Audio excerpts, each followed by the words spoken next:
merayap di permukaan vertikal. Bulu-bulu halus tersebut berfungsi sebagai lem yang mampu berjalan menahan tekanan gravitasi yang membuat cicak tidak terjatuh. Cicak banyak ditemukan merayap di dinding dan langit-langit rumah.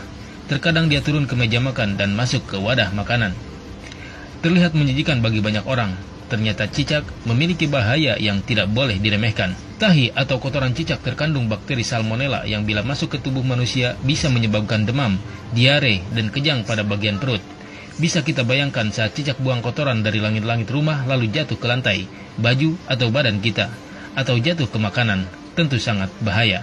Di situs Dokter Sehat dijelaskan salah satu jenis bakteri yang ditemui di dalam tubuh cicak adalah Escherichia coli atau E. coli. Bakteri E. coli dikenal luas sebagai salah satu penyebab utama sakit perut atau gangguan pencernaan lainnya. Karena alasan inilah, ada baiknya kita memastikan bahwa lauk atau makanan yang akan kita konsumsi ditutup dengan tudung saji dengan rapat sehingga tidak akan mudah dimasuki oleh cicak. Hendaknya, sendok nasi juga sebaiknya tidak diletakkan dengan sembarangan agar tidak mudah disentuh oleh cicak sehingga tidak akan mudah terkontaminasi bakteri E. coli yang berbahaya.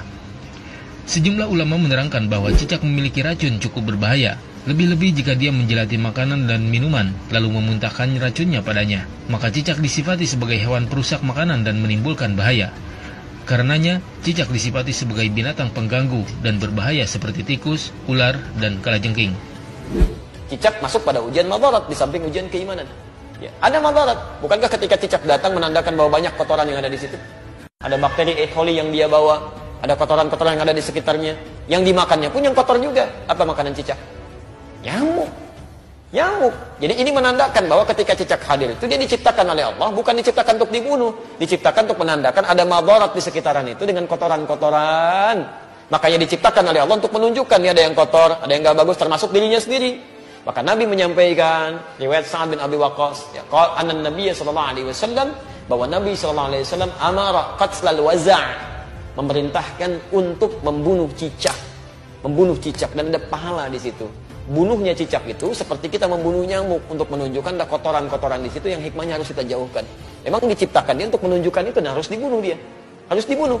Ketika Anda bunuh itu bukan cuma ada pahala di situ, tapi menghilangkan keburukan-keburukan yang mungkin muncul. Termasuk di situ mengusir keadaan-keadaan jin, karena jin senang di tempat yang kotor. Makanya saya bisa katakan kalau ada cicak tuh beberapa tempat, itu jin biasanya ada juga di situ. Karena senang di tempat-tempat yang kotor. Ya, senang di tempat-tempat yang kotor. Jelas di sini?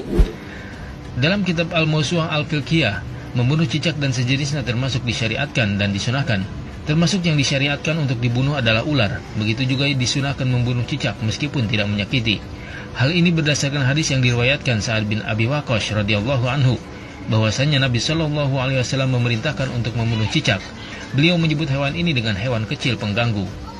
Alasan lainnya, dari sisi histori, karena nenek moyang cicak bersedia menjadi alat setan untuk menimbulkan keburukan kepada Khalilullah Ibrahim alaihissalam, berusaha meniup api yang membakar Nabi Ibrahim agar terus menyala. Dari Ummu Syarih radhiyallahu anha, ia berkata, Rasulullah Shallallahu alaihi wasallam memerintahkan untuk membunuh cicak. Beliau bersabda, dahulu cicak ikut membantu meniup api untuk membakar Ibrahim alaihissalam. Hadis riwayat Al-Bukhari nomor 3359. Wasamma bi fuwaisiqa, dan Nabi menyebutnya dengan hewan fasik kecil. Hewan fasik kecil.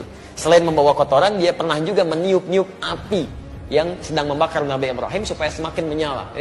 Ya, diharapkan jadi dingin dan teduh, ini malah ditiup-tiup oleh hewan ini. Makanya ketika Anda membunuhnya, bukan cuma menghilangkan kotoran, tapi plus ada pahala di situ. Pahalanya di situ dengan sekali pukul ada 100 kebaikan, ya kan? Berdasarkan hadis riwayat Al-Bukhari dari Ummu Syuraik, nomor hadis 3359. Dan terbunuhnya cicak itu menghadirkan bagusnya kebaikan-kebaikan dengan menghilangkan kotoran yang ada di dalamnya. Jelas di sini? Cicak salah berpihak sehingga menyebabkan dirinya mendapat predikat buruk. Ia membantu setan, musuh Allah, untuk mencelakakan wali Allah. Tentunya di samping itu, cicak binatang pengganggu dan menyimpan bahaya bagi manusia. UAS sudah mengambil sikap dan keberpihakan dengan terbuka. Karena itu jangan sampai kita seperti cicak yang karena kesalahannya dalam berpihak ia dihukum oleh Allah Azza wa Jalla. Tulis Ustaz Fuaz Al-Hazimi di akun Facebooknya. Wallahu a'lam.